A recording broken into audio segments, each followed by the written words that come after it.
So The Last Caretaker is basically a survival game where you're a robot waking up in a flooded world after humanity has left. What makes this one interesting is that you're not just trying to survive for yourself, but you actually have a job to do. Your whole purpose is to bring humanity back by growing human seeds in this facility called the Lazarus Complex, and eventually launching them into space. It's kind of a mix between games like Subnautica and Raft, but you're on the surface in a boat, instead of underwater or on a raft. When you start, you wake up in this abandoned dock facility, and everything is dead and dark. The first thing you do is connect power cables to get things running again. The cable system is actually pretty central to the game. You are constantly plugging things in, unplugging them, and moving cables around to power different machines and eras. You find this tugboat that becomes your main way to travel around the flooded world, and before you can leave you need to repair it and fuel it up with diesel. The resource management is pretty tight. You are collecting everything: batteries, metal scraps, plastic, rubber, cables, literally anything you can pick up.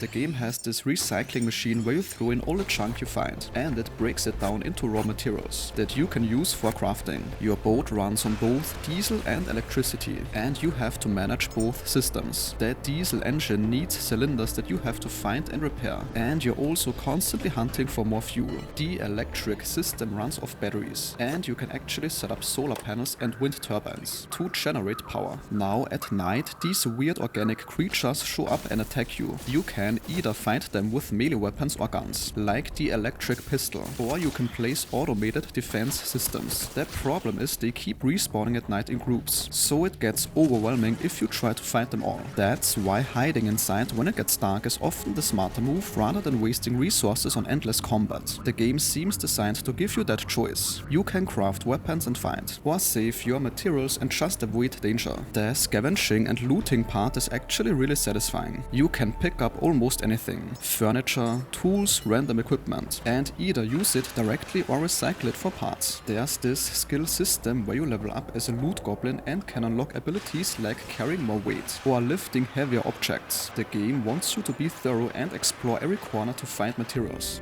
Once you get your boat running, you can sail around to different locations in this ocean world. The world building is done through environmental details. You find photos, posters, and remnants of what happened to humanity. It seems like people left Earth because it got flooded and they had to evacuate. The main goal ties into this Lazarus Complex thing. Your job is to find human seeds, which I guess are like preserved human DNA, and then you grow them in this facility. It's a bit like you're raising humans from scratch. Eventually you work towards launching these reborn humans into space using old rocket infrastructure that you have to repair and reactivate. You have to find launch codes, make fuel, and fix the navigation systems. Each launch is basically you sending these humans away from the dying Earth to start over somewhere else. The game will be in early access, and the developers are planning to add more content based on player feedback. Right now it has the core survival and crafting mechanics working, but they want to expand the world, add more enemy types, more locations to explore, and more things to craft. And that sentence concludes today's video. If your time was respected, a like or comment is very much appreciated.